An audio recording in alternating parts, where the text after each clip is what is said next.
Good evening. The deadline has come and gone. The TTC and the union representing its electrical and signal workers have still not reached a deal on a new contract. The original deadline was midnight, but that was pushed back as talks continued. And CTV's Mike Walker has been following the negotiations as much as he can. He joins us live right now with more. Mike, how's your day been? Well, it's been waiting for an update from both the TTC and CUPE Local 2. The latest update we got from a CUPE spokesperson is that negotiations are ongoing. No word yet if they have reached a deal or if there'll be a lockout or strike, with that deadline now passed. Both sides have been meeting all day with a mediator to try and hammer out a deal. They agreed to extend the deadline after they said progress was being made in negotiations. Wages and scheduling are the sticking points. The union has said competitive wages are critical to a safe and reliable transit system and is looking for a deal that reflects the value of work being done by its members. But the TTC says what the union is seeking would cost an additional $40 million that it says is not affordable and would place an unfair burden on taxpayers. Now, again, if a deal is not reached, the transit agency could lock out the 700 communications, electrical, and signal workers. The union would also be in a legal strike position. And adding pressure to all of this is the fact that the FIFA World Cup is less than a month away and is expected to draw hundreds of thousands of visitors to the city. If there is a strike or lockout, the TTC has said it would not shut down the system and that it has contingency plans in place.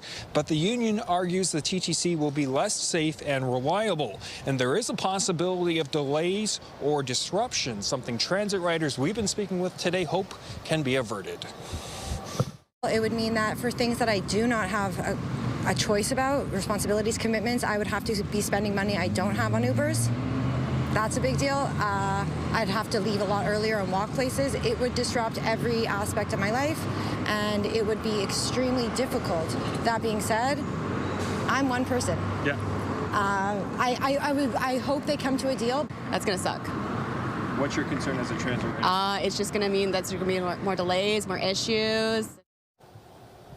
And the latest update we're getting just now from the TTC is that both sides will continue bargaining this evening past the deadline that has already passed. So we will continue to monitor this to see if there is any more progress made and if we are close to a deal being reached. For now, I'll send it back to you, Andrea and Raheem. Thank you, Mike. The Finch West LRT is closed this long weekend. The closure is set to last through Tuesday. Metrolink says workers are carrying out system and performance upgrades ahead of the FIFA World Cup next month. Shuttle buses will be running along Finch Avenue West during the closure.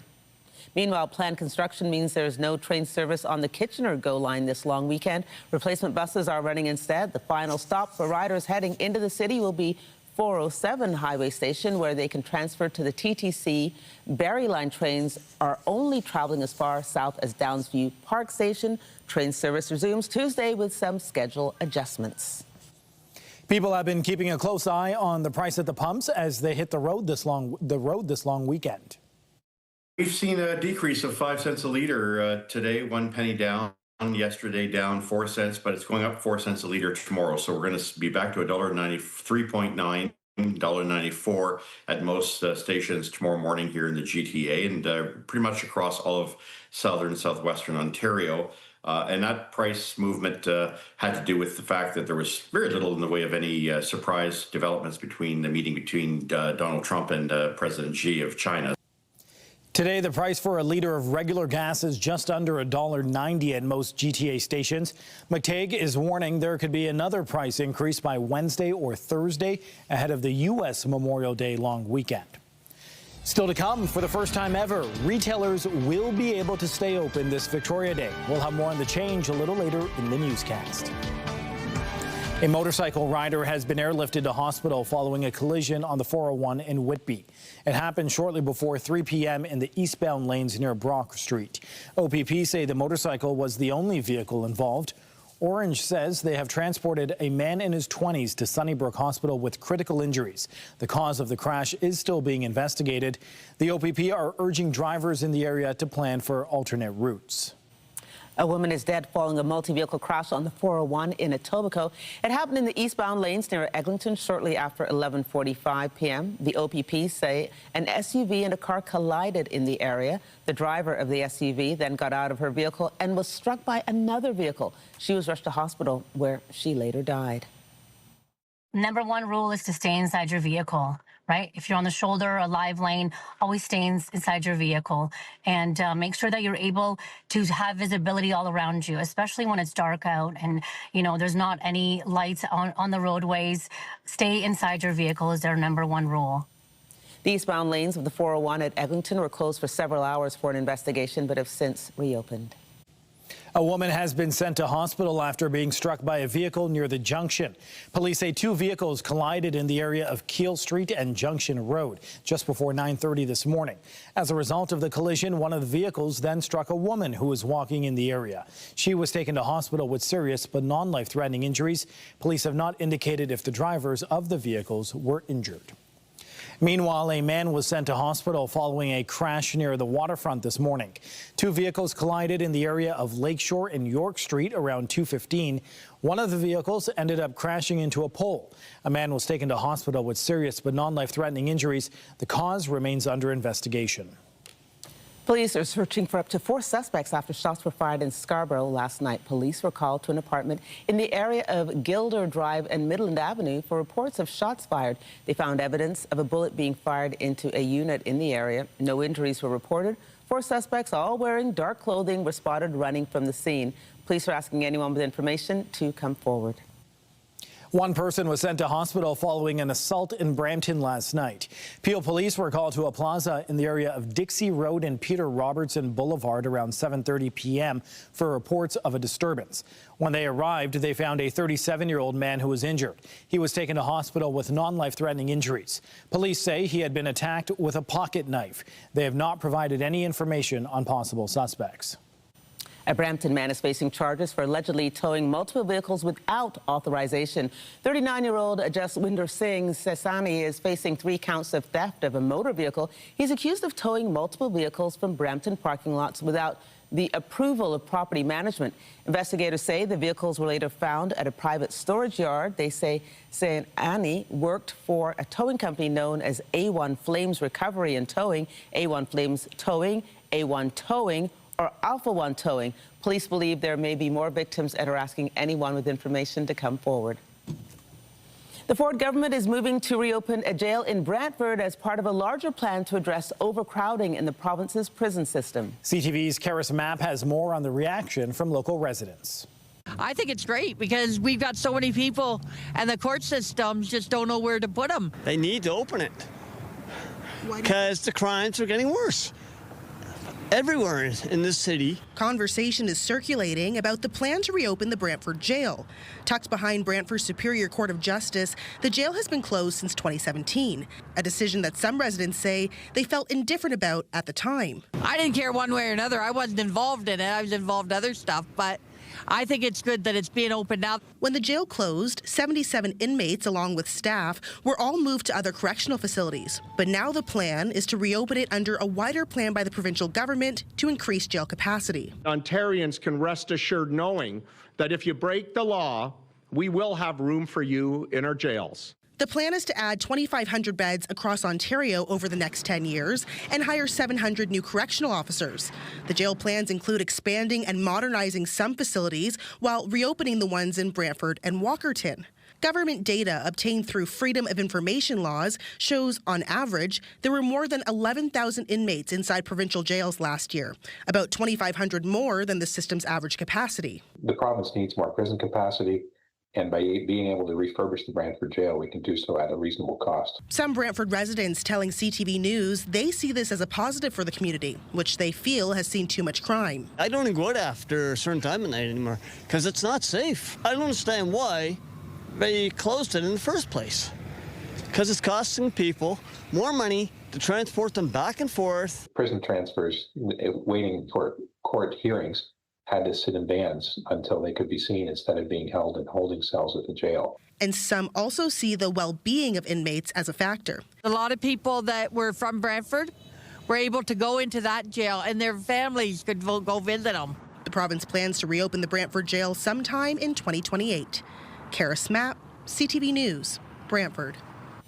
York Regional Police are launching a 6-month pilot project trying out a new way to respond to emergency calls. The new drone as a first responder program will see the flying devices stationed on YRP buildings across the region. Police say the drones will be able to reach scenes within minutes and provide important information to dispatchers and attending officers before they arrive. Each will be piloted remotely by 2 members of the Air Support Unit. Drones will be sent to any incident where the dispatcher and pilot deem it would be useful. Mississauga Mayor Carolyn Parrish has announced she will be running for re-election. Parrish posted this photo on social media with the message, "Filed my papers and definitely running for mayor of the amazing city of Mississauga again. It's been an incredible honor to complete the 2022-26 term, and I look forward to a full term where experience, proven dedication, and boundless energy will serve our city well."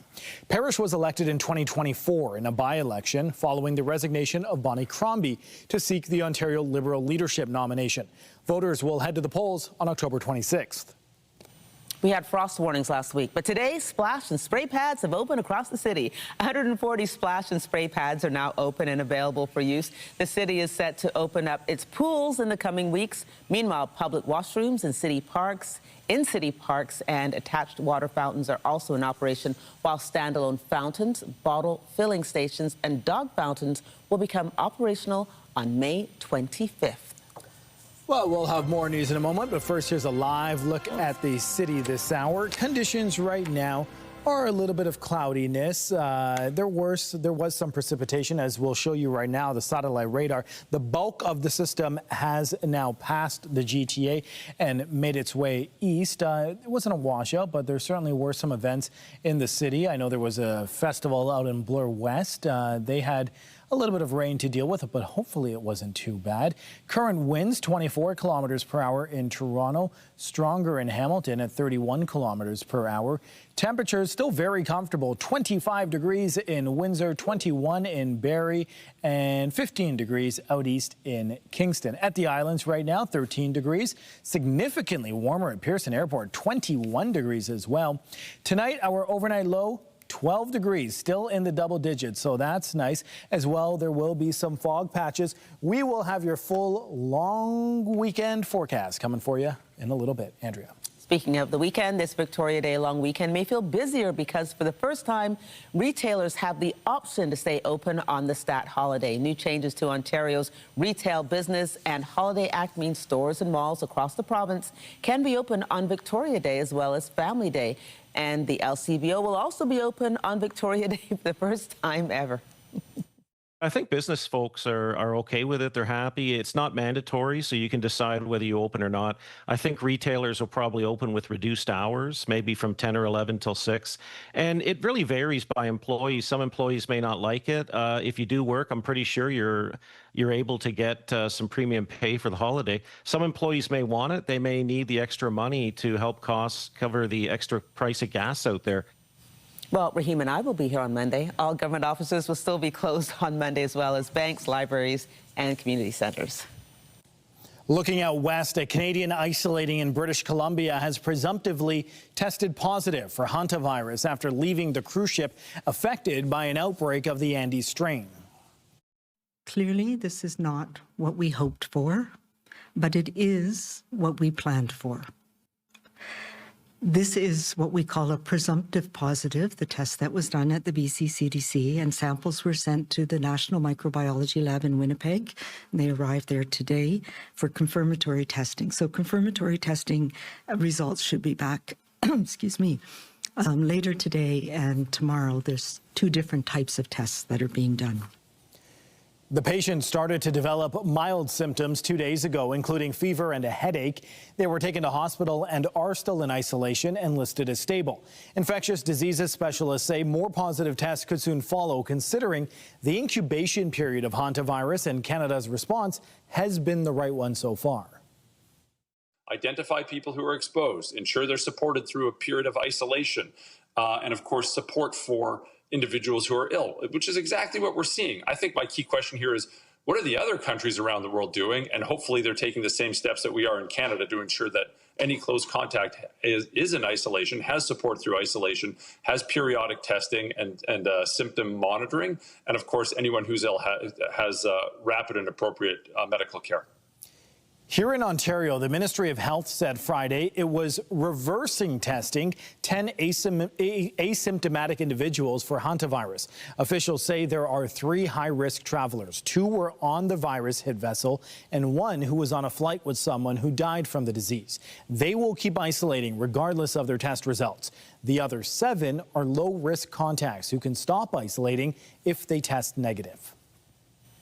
Prime Minister Mark Carney and Alberta Premier Danielle Smith signed a deal in Calgary on Friday focused on energy production and climate impacts. It will see the province's industrial carbon price increase more slowly while Ottawa works to clear hurdles in the way of a potential new pipeline to the West Coast. Today is about Canada working, cooperative federalism, coming together, making an agreement, moving forward, creating a better future for our kids and grandkids. The bottom line is that we're close to making Canada a global energy superpower at a time when energy security has become a top priority around the world. Alberta has been pushing for approval of a new pipeline, although there is still no clear private sector investor to pay for one. The deal would see Ottawa work toward designating the proposal a project of national interest by October 1st, with potential construction approval a year later. Federal Conservatives say the PM should act faster. Environmental advocates say the deal will make it harder for Canada to reach its climate goals. There is a political risk here for Mark Carney, but I think he feels buffeted by the fact that there is a clear majority of Canadians who are saying we need to create options that are independent of the United States and Donald Trump when it comes to the generation and sale of our energy. We have to get it to the ocean so that we can get it to Asia so they're not wholly dependent upon the United States. To me, that is the strongest argument. And I think you should expect to hear more of that framing from the Prime Minister in the weeks ahead, because it is the #1 argument to get Canadians' heads nodding, even in the province of British Columbia. BC Premier David Eby painted the deal as Ottawa rewarding bad behavior on the part of Alberta, referring to the separation movement in that province. He also said his government remains opposed to repealing a tanker ban on BC's north coast, a sentiment shared by First Nations in the area. A W5 investigation has been tracking down sellers of deadly chemicals used in suicides across the country. CTV's John Woodward looked at one potential supplier, with family members of victims wondering why he is still in business. That was pretty shocking for me. Shocking for David Parfit. His son Tom had discovered a lethal chemical through a pro-suicide online forum, ordered it and used it. He died by suicide in 2021. The package came from a Canadian, a former chef named Kenneth Law. He was busy promoting his poison. He was clearly selling it to people, actively promoting it. Law is expected to plead guilty to aiding and abetting suicide in 14 Ontario deaths, including 21-year-old Stephen Mitchell Jr., 19-year-old Ashton Prosser Blake, and 18-year-old Yesenia Bedoya Lopez. He was accused of using a variety of online businesses to sell a product that is legal to use as a meat preservative, but is lethal in high concentrations. After Kenneth Law was arrested, the number of deaths tied to that product dropped substantially, but they are still happening. According to data from coroner's services across the country, in the last 2 years, there were 28 deaths where that chemical was a factor. What was certainly to me was that it wasn't only Kenneth Law who was selling this poison. Parfit wanted to know more. He ordered a package from another seller. It arrived at his home in the UK. Going to an internet site, choosing a package, paying for it online, and a few weeks later it comes along. Parfit turned his findings over to the British Broadcasting Corporation and former BBC producer Tony Smith. It's still quite surprising when this white powder turns up that you can use to take your own life, by post about 10 days after you order it. Smith and his colleagues traced the package to a post office in Ukraine and the financing to a man named Leonid Zakutenko, confronting him in Kyiv in 2024. You're selling poison to people around the world. Yeah. Это вранье. Smith gave the results of his investigation to police in the UK and Ukraine. They got a court order. We handed a whole sheaf of evidence and documents over to the UK police, the Met Police in London. And the frustrating thing is nothing's happened.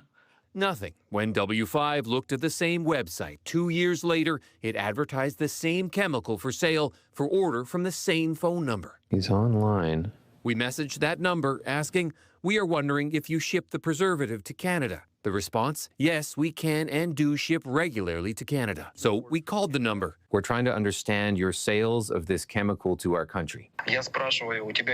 Speaking in Ukrainian, the seller insisted he only sells to people interested in cooking and no minors, but didn't explain how he could verify that over the internet. Canada Border Services Agency says it has intercepted at least 30 packages containing the chemical starting in 2023 and said in a statement, appropriate help and resources were provided by local police, including admitting some individuals to hospital for treatment. No word from the Ukrainian embassy about prosecutions. That country is in the midst of trying to repel a Russian invasion. I still can't quite believe that we are still talking about how we stop this guy.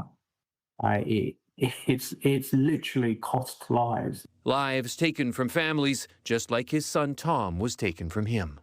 John Woodward, CTV News, Toronto.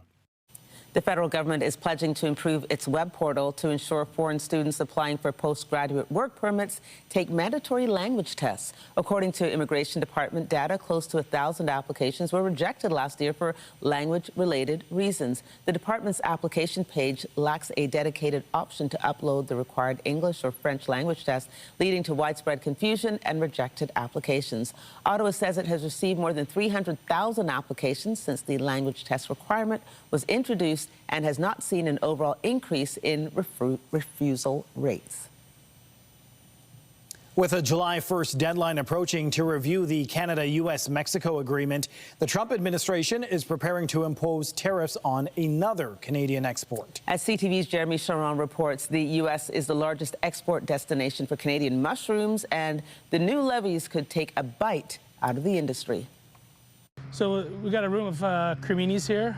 Mini Bella's cafe. They've got it's massive and modern. This is about 4,300 square feet of growing space. But family run, this Ottawa area mushroom farm grows, harvests, and packages in-house. Carlton Mushrooms produces 300,000 pounds a week right now. But new U.S. tariffs set to be imposed on Canadian mushrooms Monday will take a toll on Mike Medeiros' business, even though his mushrooms stay in Canada. 40% of the mushrooms in Canada are shipped to the U.S. And so what's going to happen as tariffs increase going to the U.S., it may keep more mushrooms within Canada, which then it would flood our market. A fact sheet released this week by the U.S. Department of Commerce showed Canadian mushrooms will face new tariffs of up to 5%, citing unfair government subsidies. They're the same in the United States as they are in Canada. Known as countervailing duties, the tariffs are imposed on imports the U.S. deems are being unfairly subsidized. Similar measures have been used to tariff Canadian softwood lumber. We've always been operating under the rules and regulations of the free and fair trade between Canada and the U.S. And so the reason that they identified this, I think, is really that they've not been able to find anything else. Now, mushroom farms like this one, just the latest example of a clear signal being sent by the Trump administration targeting Canada's agricultural sector. Ultimately, the U.S. farmer is very powerful politically. There's a broad trend to look at agricultural product flowing into the United States and apply tariffs where the U.S. Deems it important to do so. Medeiros says this move will have an immediate impact on the Canadian mushroom industry, which exports almost exclusively to the U.S., and could force him to start producing less. Once we cut back production, we would definitely have to look at cutting back staff to keep payroll in check. Jeremy Sherrill, CTV News, Ottawa. Cut back a room, Meanwhile, U.S. President Donald Trump is back in Washington following his trip to China. There were no major deals announced, but speaking with Fox News, Trump pointed to a thawing of ties between the two countries. I have a very good relationship with President Xi and with China. And it sounds like something that doesn't mean anything, but it's everything in deal making and problems we've solved. the two of us have solved a lot of problems. Trade has been very strong. We're getting a lot of soybeans for our farmers. We're doing a lot of, there's a lot of things happening for the farmers. He committed to 200 Boeings, big ones, 777s and 737s. Boeing stock dropped in response to the news, as sources had told Reuters a package of more than 500 planes was under discussion.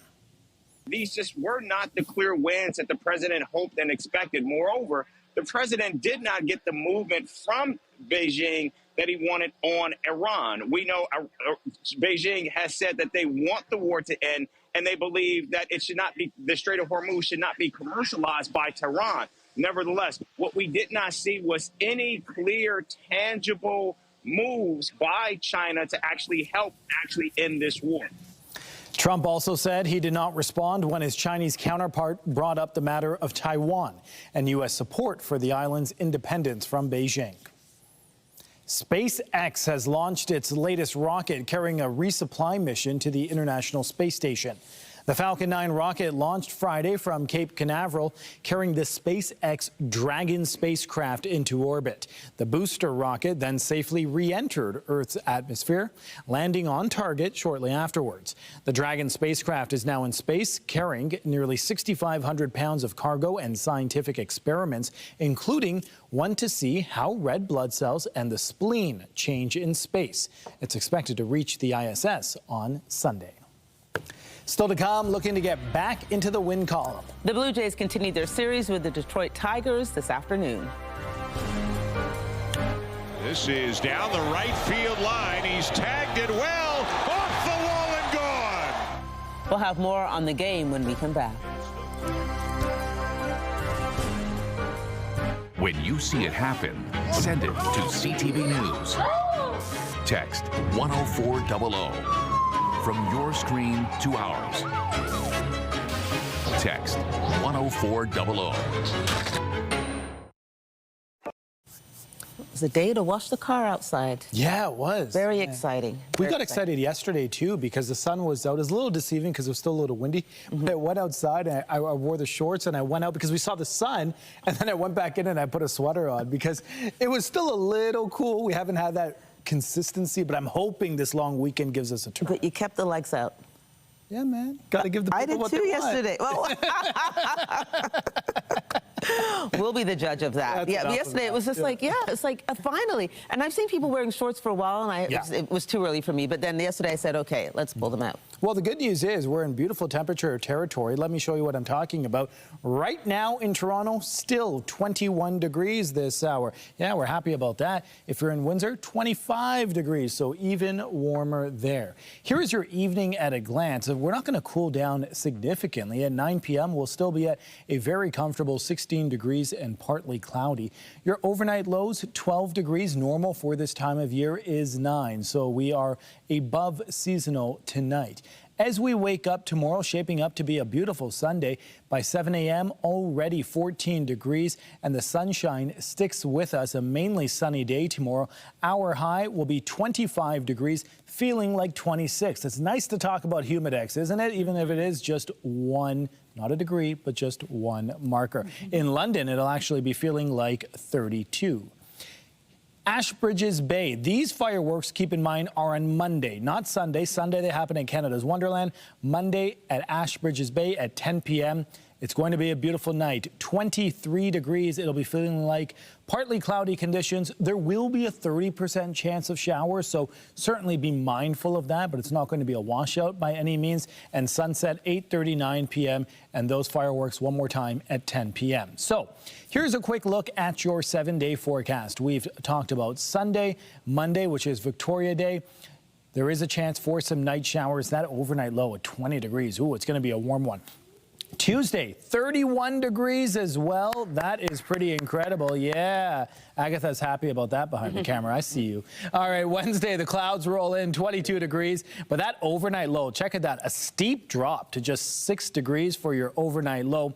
And then the sunshine returns. So a beautiful week ahead. Get outside and enjoy it. Show those legs off, Andrea. The Blue Jays are looking to get back in the win column this afternoon as they continue their series with the Detroit Tigers. Walked. And now he lines it into center, a base hit. Guerrero is getting the wave and on his way to the plate with the go-ahead run. Dalton Varsho gave the Jays a one-run lead in the top of the 10th inning with an RBI single. They were able to hold on the bottom of the inning for a 2-1 win. The teams will wrap up their series tomorrow afternoon. Toronto FC are looking to snap a 2-game losing skid as they take on Charlotte tonight. Over to the far side it goes. Messi for four. TFC is coming off a 4-2 loss to Lionel Messi and Inter Miami on May 9th. Kickoff for tonight's game against Charlotte is set for 7:30 p.m. in North Carolina. Still to come, a tech startup in Waterloo is aiming to improve screening for common health problems for women. They are hoping to make some invasive procedures a thing of the past. I am almost 22 and I've never had a pap smear. Hopefully with this technology, if it gets far enough along by then, I'll never have to get one. We'll have more on their new technology when we come back.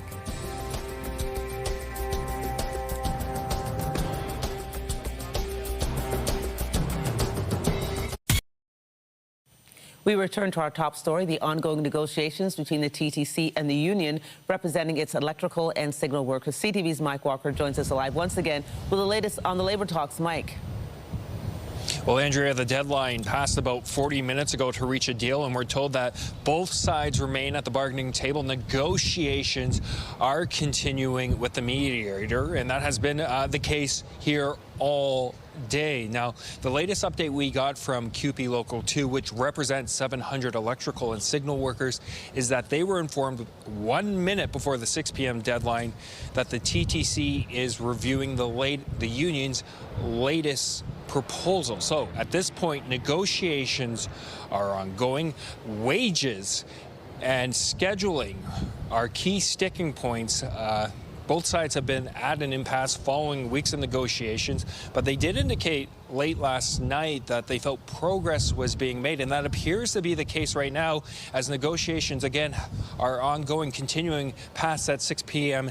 deadline. At this point, neither side has said how close they are to a potential deal. They also haven't said what the next deadline will be. We don't know at this point how late negotiations may go on this evening. Now, if they can't reach a deal, the TTC can legally lock out the electrical and signal workers. They will also be in a strike position, but this is something both sides are hoping to avert, especially with the FIFA World Cup just less than a month away. So negotiations continuing this evening.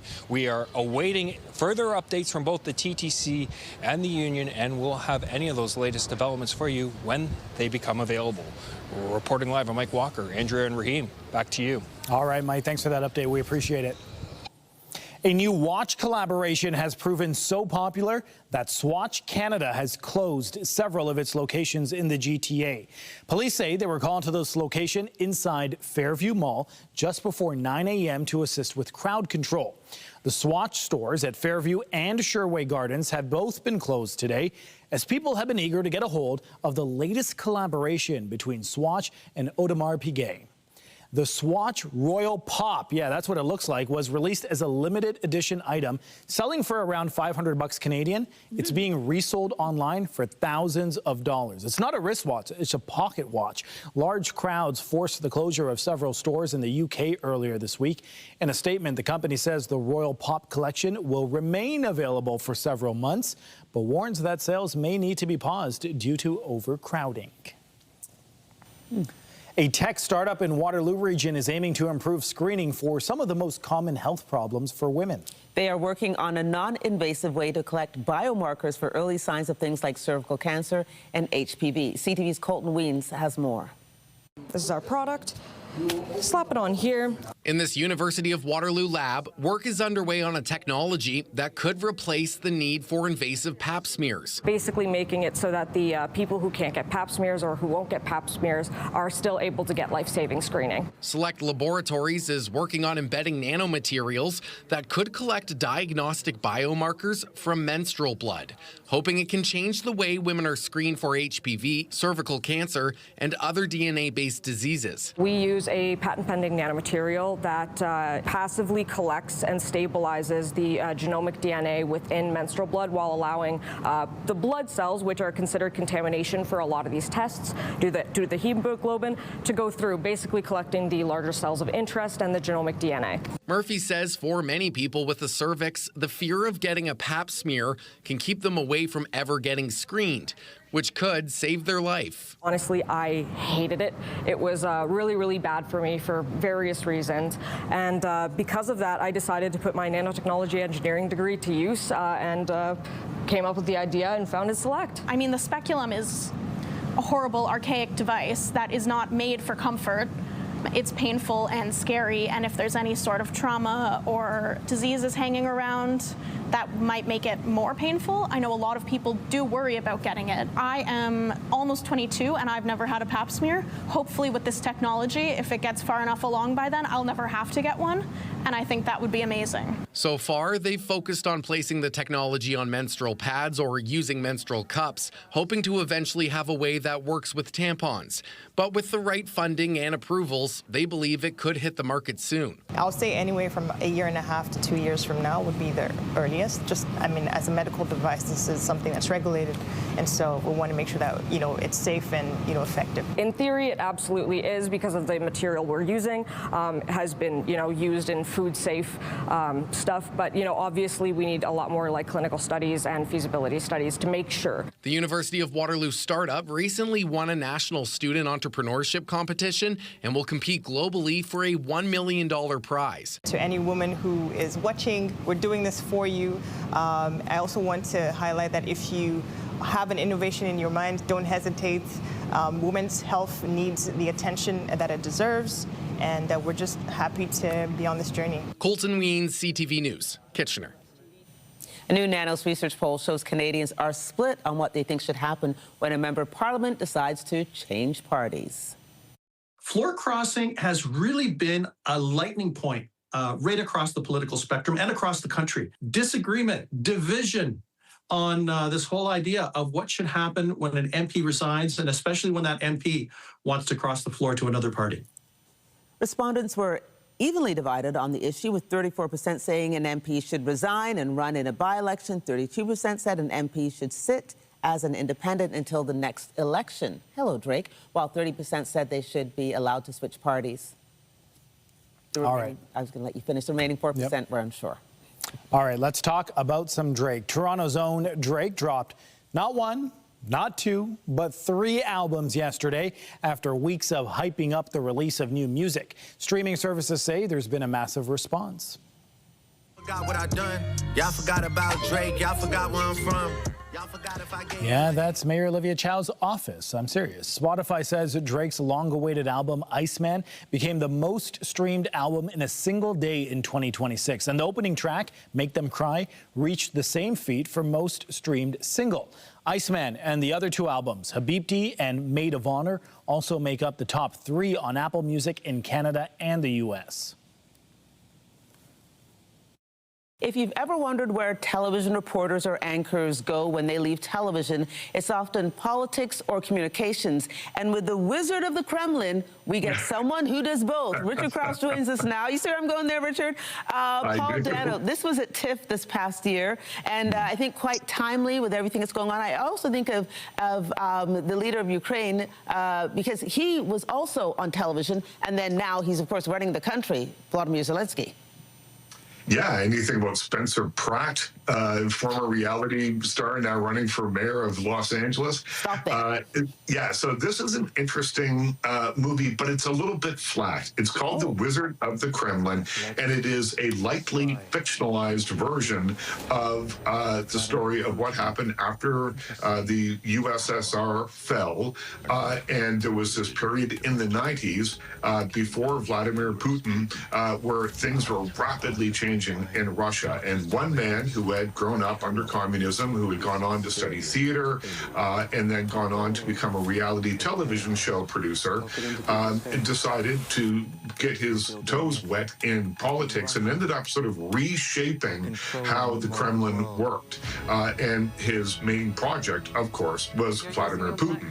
And so largely what we see coming out of the Kremlin today is a result of the actions that are detailed in this movie.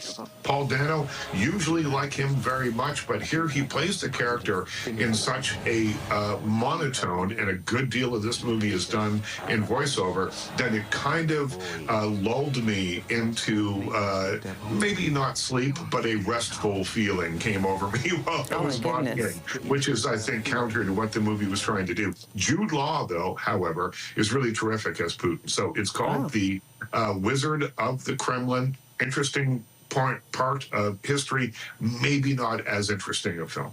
Okay. Well, Is God Is a film you gave 4 stars to this week. So perhaps let's raise the bar a little bit, Richard, and talk about that. Is this a religious film, Richard? Is God Is? It is not.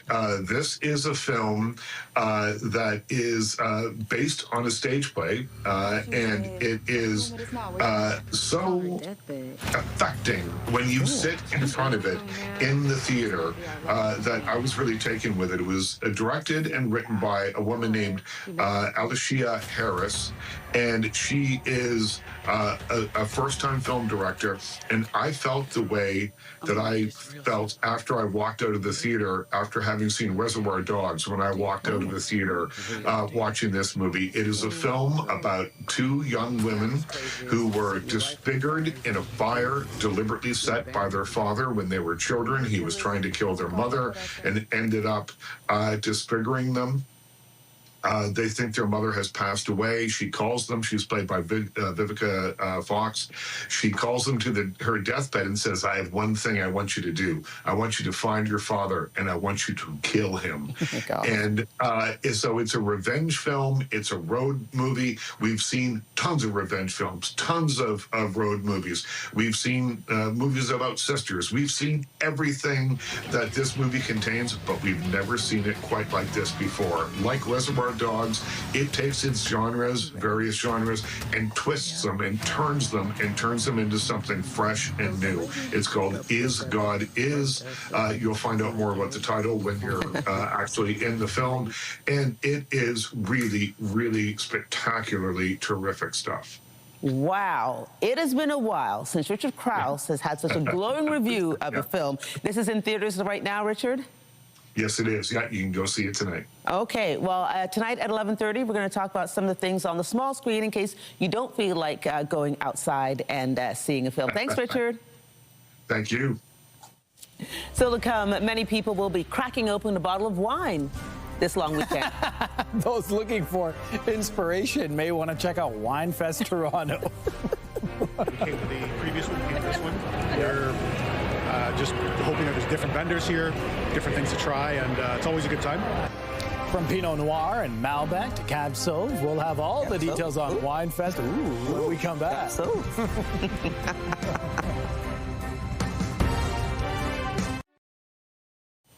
For those looking to get their drink on this long weekend, WineFest Toronto is back at Heritage Court in the Enerker Centre at Exhibition Place. The annual event began on Friday. Organizers say they're using a new token system and digital wallet to allow for a quicker and more personalized tasting experience.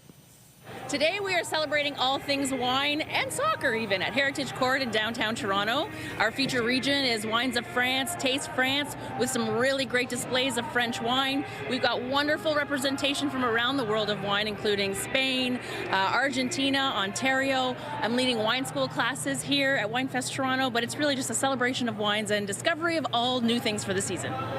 WineFest runs through to 9 p.m. on Sunday. And so I'm not a big wine drinker. Yeah. I'm a Smirnoff Ice person myself. But with the way you described that, you said the names of those wines, obviously. You've had a drink of wine at some point in your life? I've had one or two, yeah. Cab Franc is kind of where I lean. But it's funny because that woman who was speaking there said, we have wines from Argentina, and we honeymooned in Argentina. Yes. And we went literally to wine country, which is Mendoza, and we toured a bunch of the wines. And I still have a bottle of wine from one of the wineries there, and we're just letting it age as long as we can, and we're going to save it for a special occasion. It's not going to go to vinegar?